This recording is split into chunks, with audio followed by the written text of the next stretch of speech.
welcome back to Interpreting the Stars, where today we're doing something a little bit differently. I'm reviewing a documentary released Wednesday on the YouTube channel Mindseed TV. It's Broken Contact, a Poltergeist story.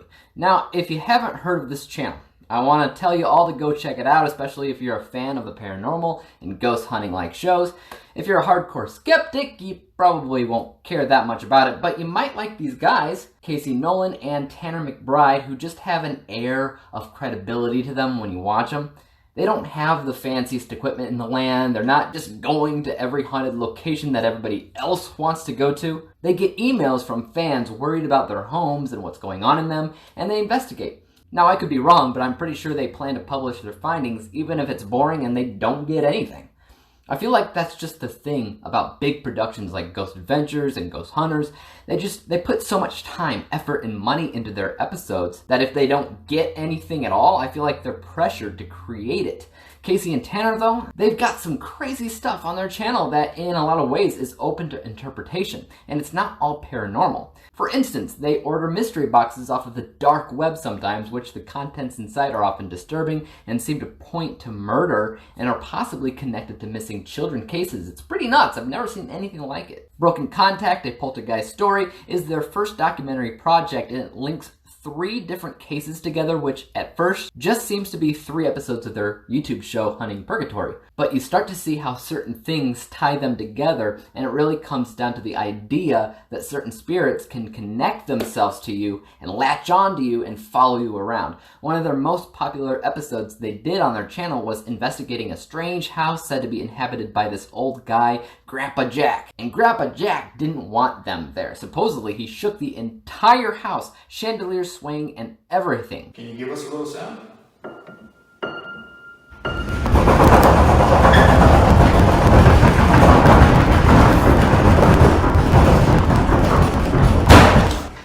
Dude.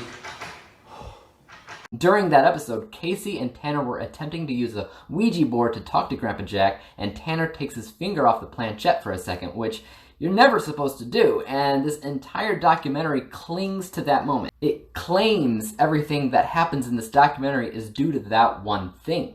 I will tell you that I do believe in the paranormal. I've personally had some weird experiences that are hard to explain, so this documentary and their entire channel is going to be something that I'm a fan of. But that won't be true for everybody, and that's fine. But I will say that I do not just sit here and watch every ghost hunting show out there. I've tried a ton of them, and there's so many out there that I don't care for, and it really just comes down to the people involved. The only paranormal show that I watch, other than, Hunting Purgatory, is a show called Destination Fear, because I find the people in that show to be absolutely genuine in what they're doing. Their fear feels pretty raw. Before that, I watched Fact or Faked, which was basically paranormal mythbusters going around trying to replicate different people's claims that their video evidence was real, and if they could recreate it, they called everything a hoax, and if it wasn't, they said it's, possibly real. So whether it's real or not is beyond the point. The point is, you've gotta like the people. If you don't, you probably won't like the show. I like Casey and Tanner. As for the documentary itself, it's really important to talk about one thing. Some moments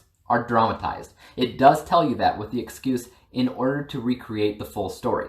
But it doesn't tell you what things are dramatized and what things aren't. However, throughout the film, on the bottom left-hand side of the screen, most of the movie has an actual footage subtitle, but certain things don't. And I feel like whenever they dramatize a scene, they remove that subtitle.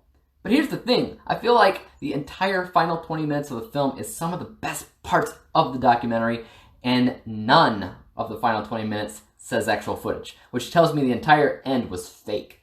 And hey, I get it. When I made a documentary with my brothers, we had the same problems trying to come up with a climax, trying to end it in a way that didn't seem abrupt or random. I understand, but whenever you create things in order to finish your story, you lose a chunk of that credibility. Think about it. If you were in a court using your movie to prove the paranormal is real, all a lawyer would have to ask you is if you faked anything in your movie, and you would have to say yes, but, and then the lawyer would cut you off saying no further questions, and then your entire argument is no longer valid. So I get what you were going for, but if you think you need to falsify and dramatize your stuff in order to be big, then you don't understand how big you already are. Normally, I have a rating model that I use to score a film, but documentaries are vastly different than how actual movies work. So obviously I have to approach this differently and just kind of go with my gut, which is how I used to score movies.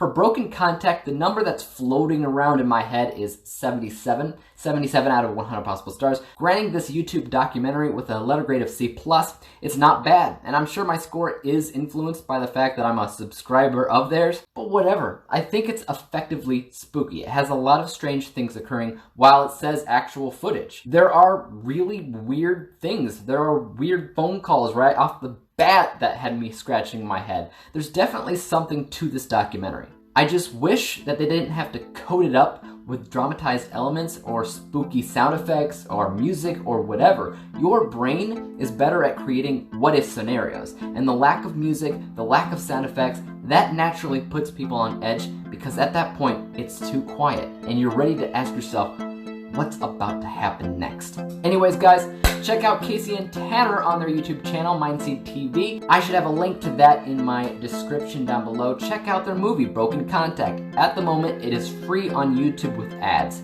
If you've seen it, let me know your thoughts about it in the comments down below. As for YouTube, you know what to do. Hit that subscribe button if you like this review and would like to see some others. Like it, hit the thumbs up button because that always helps out my channel. And don't forget about the little bell icon because that will help notify you when I come out with my next review. And until then, peace out!